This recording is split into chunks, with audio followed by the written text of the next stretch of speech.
ये बुद्धि बड़ी मित्र बनती है, काम पूरे दुश्मन का करती है। अगर ये निर्णय कर देती कि ये गलत है, नहीं करना है, और दृढ़ रहती, तो मन नहीं कर पाता, क्योंकि मन इसके अनुमति के बिना नहीं चलता। ध्यान रखना। हो क्या गया, मन ने फुसला के बुद्धि को अपने अधीन कर लिया है। इंद्रियां मन के आदेश के बिना नहीं चल सकती। इंद्रियों ने मन को फुसलाकर अपने अधीन कर लिया, मन ने बुद्धि को कर लिया, और विषय ने इंद्रियों को वश में कर, सब उल्टा हो गया। जबकि बुद्धि के शासन में मन है, मन के शासन में इंद्रियां है, इंद्रियां शासित निर्विषय भगवत मार्ग। विषयों के प्रलोभन में इंद्रियां, इंद्रियों के बस में मन, मन के बस में बुद्धि, नरक का मार्ग, संसार का मार्ग। प्राय हम इसी लाइन में खड़े हैं। विषयों के वशीभूत इंद्रियां, इंद्रियों के वशीभूत मन, मन के वशीभूत बुद्धि, उल्टा हो गया। कैसे हम इसे सन्मुख करें?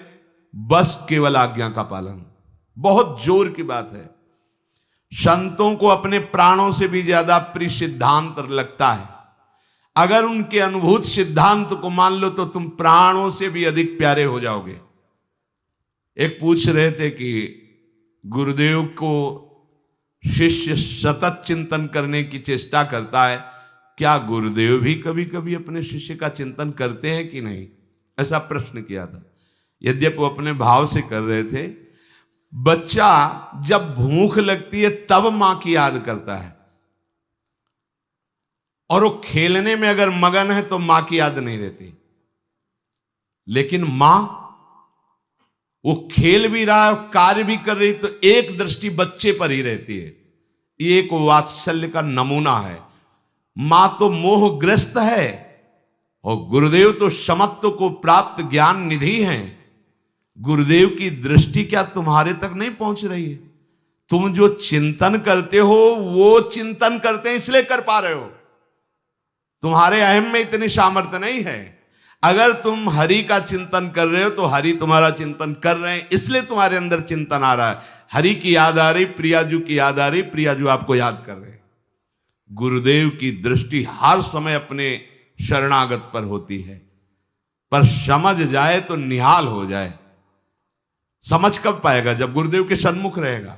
सन्मुख का मतलब सामने खड़े रहना नहीं, उनके सिद्धांत पे चलोगे तो हजारों कोस दूर होने पर आपको अनुभव होगा गुरुदेव हमारे संग हैं। आपको अनुभव होगा, केवल कोरी भावना नहीं, आपको अनुभव, वो गुरुदेव साथ बचा लिया। एक एक वृत्ति को बचाते नजर आएंगे, बाहर नहीं अंदर भी। ये वृत्ति जा रही थी विषय में, कैसे बचा लिया? एक एक वृत्ति को भगवदाकार गुरुदेव की कृपा कर देती है। उपासक को किसी भी देश, किसी भी समय, किसी भी परिस्थिति में अपने प्राप्त कर्तव्य का त्याग नहीं करना चाहिए। प्राप्त कर्तव्य जो आज्ञा हुई है, सच्ची मानो, बस आज्ञा पे कोई भाग्यशाली चल पाता है, नहीं चल पाते। खाना पीना, समय व्यतीत करना, पड़े रहना, ठीक है, जीवन यापन हो रहा है। लेकिन आज्ञा पर, अगर आज्ञा है कि पड़े रहो, तो पड़े पड़े ही तुम्हें भगवत प्राप्ति हो जाएगी। आज्ञा पर जीवन, ये बड़ी दुर्लभ बात है। आज्ञा मानना बहुत दुर्लभ बात है। कर्तव्य कर्म जो तुम्हें प्राप्त हुआ है, कोई भी उसमें फलासक्ति की भावना न रखो। इसका क्या फल होगा? बोले यहां गेट में खड़े रहो, इसका क्या फल होगा? इससे अच्छा है ये 2-2.5 घंटा सत्संग में व्यतीत करेंगे ना, तो हम परिक्रमा लगा के आ जाते, फिर खड़े मिल जाएंगे। नहीं, गलत हो गया। काय खड़े रहो तो बस खड़े रहो जब तक वो तुम्हारी तरफ दृष्टि न दे दे। पर ऐसा धैर्यवान वही हो सकता है जो बिका हुआ है, और ऐसे बिके हुए उपासक के अंदर ये आ ही नहीं सकता कि चलो अमुक शुभ कर्म कर लेते हैं। नहीं, आज्ञा से बढ़कर कोई शुभ कर्म नहीं। अगर कहीं उसमें फलेच्छा कर ले तो बांधने वाला कर्म बन जाएगा। फलेच्छा नहीं की आज्ञा पे, तो वही कर्म उसे जीवन मुक्तता की तरफ ले जाएगा। ये रहस्य है। अपनी लगा दी तो वही कर्म जो जीवन मुक्तता की तरफ जाने वाला है, वो बांधने वाला बन गया। और आज्ञा पर है तो वही बांधने वाला कर्म दिखेगा, पर जीवन मुक्तता की तरफ चला जाएगा। कर्मों के साथ हमारा अपना कोई संबंध नहीं, केवल आदेश कर्तव्य कर्म का पालन निर्लिप्तता पूर्वक। निर्लिप्तता तभी हो सकती जब आज्ञा पालन। ये आप अमुक कार्य क्यों कर रहे हैं? गुरुदेव की आज्ञा है या शास्त्र आज्ञा है, तो इसका क्या फल होगा? हमें फल से क्या मतलब, आज्ञा है उसका पालन कर रहे हैं बस।